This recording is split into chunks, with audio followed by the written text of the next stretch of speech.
Hi friends, ಎಲ್ರಿಗೂ ನಮಸ್ಕಾರ. Welcome to my channel. ಇವತ್ತು ನಾನು ನಿಮ್ಮ ಜೊತೆ ಯಾವ ರೆಸಿಪಿನ ಶೇರ್ ಮಾಡ್ತಾ ಇದ್ದೀನಿ ಅಂದರೆ, ಸಿಂಪಲ್ಲಾಗಿ ಮತ್ತು ತುಂಬಾ ರುಚಿಯಾಗಿರುವಂತಹ ಮದುವೆ ಮನೆ ಶೈಲಿಯಲ್ಲಿ ಅಂದರೆ ಛತ್ರಗಳಲ್ಲಿ ಮಾಡುವಂತಹ ರುಚಿಯಲ್ಲಿ ಕಾಬೂಲ್ ಕಡಲೆ ಹಾಕಿ ಗ್ರೀನ್ ಕಲರ್ ಮಸಾಲ ಗ್ರೇವಿ ಮಾಡಿದ್ದೀನಿ. ಈ ಗ್ರೇವಿನ ನಾವು ಯಾವುದ್ರ ಜೊತೆ ಬೇಕಾದ್ರೂ ತಿನ್ನಬಹುದು.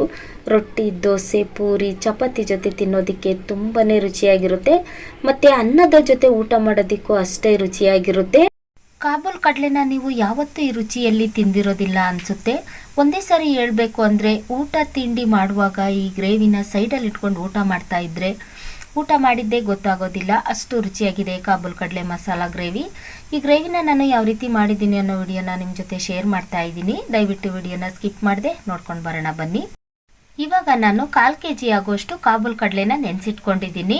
ನಿಮಗೆ ಕಮ್ಮಿ ಬೇಕು ಅಂದರೆ ನೀವು ಕಮ್ಮಿ ಕಡಲೆನ ತಗೊಳ್ಳಿ. ಆನಂತರ ಇಲ್ಲಿ ಒಂದು ಆಲೂಗೆಡ್ಡೆನ ಸಿಪ್ಪೆ ತೆಗೆದು ಈ ರೀತಿ ಚಿಕ್ಕ ಚಿಕ್ಕದಾಗಿ ಕಟ್ ಮಾಡಿ ಇಟ್ಕೊಂಡಿದ್ದೀನಿ.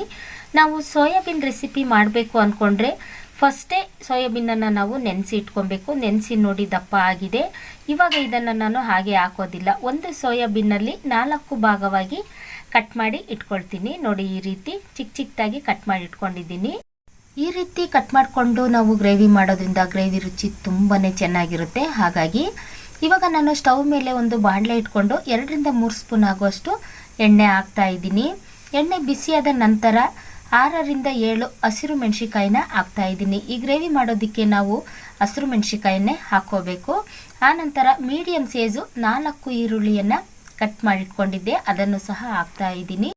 ಆನಂತರ 1 ಗೆಡ್ಡೆ ಬೆಳ್ಳುಳ್ಳಿನ ಸಿಪ್ಪೆ ತೆಗೆದಿಟ್ಕೊಂಡಿದ್ದೆ, 2 ಇಂಚು ಶುಂಠಿ ತಗೊಂಡಿದ್ದೀನಿ, 3ರಿಂದ 4 ಪೀಸು ಚಕ್ಕೆ ತಗೊಂಡಿದ್ದೀನಿ, 1/4 ಟೀ ಸ್ಪೂನಷ್ಟು ಸೋಂಪು, 1/4 ಟೀ ಸ್ಪೂನು ಕಾಳುಮೆಣಸು ತಗೊಂಡಿದ್ದೀನಿ, 4 ಲವಂಗ ತಗೊಂಡಿದ್ದೀನಿ. ಇಷ್ಟನ್ನು ಎಣ್ಣೆಯಲ್ಲಿ ಹಾಕ್ತಾ ಇದ್ದೀನಿ. ಆನಂತರ 1 ಸ್ಪೂನ್ ಕಡಲೆ ಹಾಕ್ತಾ ಇದ್ದೀನಿ. ಈ ಗ್ರೇವಿ ಮಾಡೋದಕ್ಕೆ ನಾವು ಕಡಲೆನ ಹಾಕಲೇಬೇಕು. ಹಾಗಾಗಿ ನಾನು 1 ಸ್ಪೂನ್ ಆಗುವಷ್ಟು ಹುರಿಗಡಲೆನ ಹಾಕ್ತಾ ಇದ್ದೀನಿ. ಆನಂತರ ಸ್ವಲ್ಪ ಕೊತ್ತಂಬರಿ, ಸ್ವಲ್ಪ ಪುದೀನ ತಗೊಂಡಿದ್ದೀನಿ. ಪುದೀನನ ನಾವು ಗ್ರೇವಿಗೆ ಹಾಕೋದ್ರಿಂದ ಗ್ರೇವಿ ರುಚಿ ತುಂಬಾ ಚೆನ್ನಾಗಿರುತ್ತೆ. ಹಾಗಾಗಿ ಸ್ವಲ್ಪ ಕೊತ್ತಂಬರಿ, ಸ್ವಲ್ಪ ಪುದೀನ ಹಾಕ್ತಾ ಇದ್ದೀನಿ. ಮೀಡಿಯಮ್ ಸೈಜ್ 2 ಟೊಮೊಟೊ ಹಾಕ್ತಾ ಇದ್ದೀನಿ. ಟೊಮೊಟೊ ಜಾಸ್ತಿ ಹಾಕಿದರೆ ಹುಳಿ ಜಾಸ್ತಿ ಆಗಿಬಿಡುತ್ತೆ. ಹಾಗಾಗಿ 2 ಟೊಮೊಟೊ ಹಾಕ್ತಾ ಇದ್ದೀನಿ. 2ರಿಂದ 3 ಸ್ಪೂನ್ ಆಗುವಷ್ಟು ತೆಂಗಿನಕಾಯಿ ತುರಿಯನ್ನು ಹಾಕ್ತಾ ಇದ್ದೀನಿ.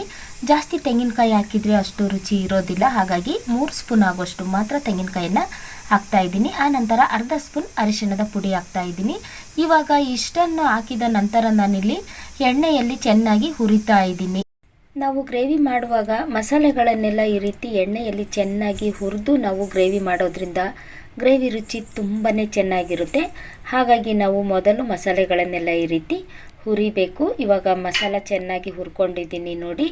ಇವಾಗ ಮಸಾಲ ರೆಡಿಯಾಗಿದೆ. ನಾನು ಸ್ಟವ್ ಆಫ್ ಮಾಡಿ ತಣ್ಣಗಾಗೋದಕ್ಕೆ ಬಿಡ್ತಾ ಇದ್ದೀನಿ. ಆನಂತರ ನಾನಿಲ್ಲಿ ಸ್ಟವ್ ಮೇಲೆ ಒಂದು ಚಿಕ್ಕ ಕುಕ್ಕರ್ ಇಟ್ಕೊಂಡು ಅದರಲ್ಲಿ ಒಂದು 3ರಿಂದ 4 ಸ್ಪೂನ್ ಆಗುವಷ್ಟು ಎಣ್ಣೆ ಹಾಕ್ತಾ ಇದ್ದೀನಿ. ಎಣ್ಣೆ ಬಿಸಿಯಾದ ನಂತರ 1/2 ಸ್ಪೂನ್ ಸಾಸಿವೆ ಹಾಕ್ತಾ ಇದ್ದೀನಿ. ಸಾಸಿವೆ ಸ್ವಲ್ಪ ಚೆನ್ನಾಗಿ ಚಿಟಪಟ ಅಂತ ಸಿಡಿಬೇಕು. ಆನಂತರ ಮೀಡಿಯಮ್ ಸೈಜ್ 1 ಈರುಳ್ಳಿ ಕಟ್ ಮಾಡಿ ಹಾಕ್ತಾ ಇದ್ದೀನಿ. ಸ್ವಲ್ಪ ಕರಿಬೇವನ್ನು ಸಹ ಹಾಕ್ತಾ ಇದ್ದೀನಿ. ಇದು ಚೆನ್ನಾಗಿ ಸ್ವಲ್ಪ ರೋಸ್ಟ್ ಆಗಬೇಕು.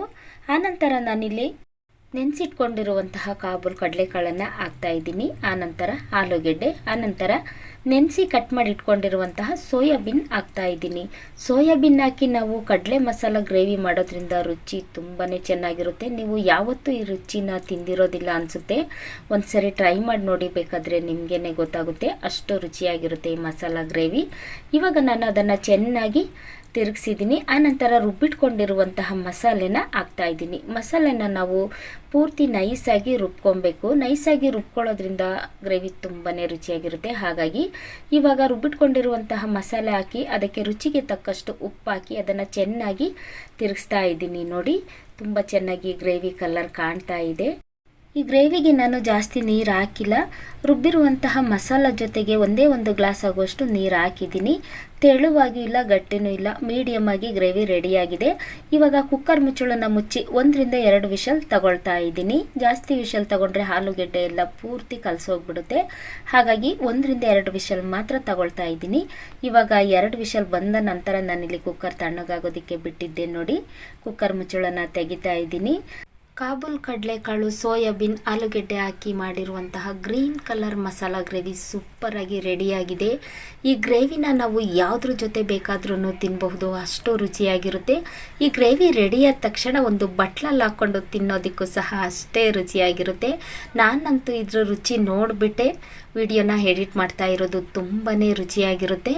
ನೀವು ಅಂದ್ಕೋಬಹುದು ಮದುವೆ ಮನೆಯಲ್ಲಷ್ಟೇ ಈ ಥರ ಗ್ರೇವಿನ ನಾವು ತಿನ್ನೋದಕ್ಕಾಗೋದು, ಮತ್ತು ಈ ಥರ ರುಚಿ ಎಲ್ಲೂ ಸಿಗೋದಿಲ್ಲ ಅಂತ ಯಾವತ್ತೂ ಹೇಳ್ಕೊಬೇಡಿ. ಇವತ್ತೇ ಈ ರೀತಿ ಕಾಬೂಲ್ ಕಡಲೆ ಮಸಾಲ ಗ್ರೇವಿನ ನಿಮ್ಮ ಮನೆಯಲ್ಲಿ ಒಂದು ಸರಿ ಟ್ರೈ ಮಾಡಿ ನೋಡಿ, ಖಂಡಿತ ನಿಮಗೆ ಇಷ್ಟ ಆಗುತ್ತೆ. ಯಾರೆಲ್ಲ ಹೊಸದಾಗಿ ನನ್ನ ಚಾನಲ್ನ ನೋಡ್ತಾ ಇದ್ದೀರಾ, ದಯವಿಟ್ಟು ಸಬ್ಸ್ಕ್ರೈಬ್ ಮಾಡಿಕೊಂಡು ವಿಡಿಯೋ ನೋಡಿ. ಸಿಂಪಲ್ಲಾಗಿ ಮಾಡಿರುವಂತಹ ಈ ಕಾಬೂಲ್ ಕಡಲೆ ಮಸಾಲ ಗ್ರೇವಿ ನಿಮಗೆ ಇಷ್ಟ ಆಗಿದ್ದರೆ ಒಂದೇ ಒಂದು ಲೈಕ್ ಮಾಡಿ, ಶೇರ್ ಮಾಡಿ, ಸಬ್ಸ್ಕ್ರೈಬ್ ಮಾಡ್ಕೊಂಡು ವಿಡಿಯೋ ನೋಡೋದನ್ನು ಮರಿಬೇಡಿ. ಮತ್ತು ನಿಮ್ಮವರಿಗೂ ಸಹ ಈ ವಿಡಿಯೋನ ಶೇರ್ ಮಾಡೋದನ್ನು ಮರಿಬೇಡಿ. Thank you.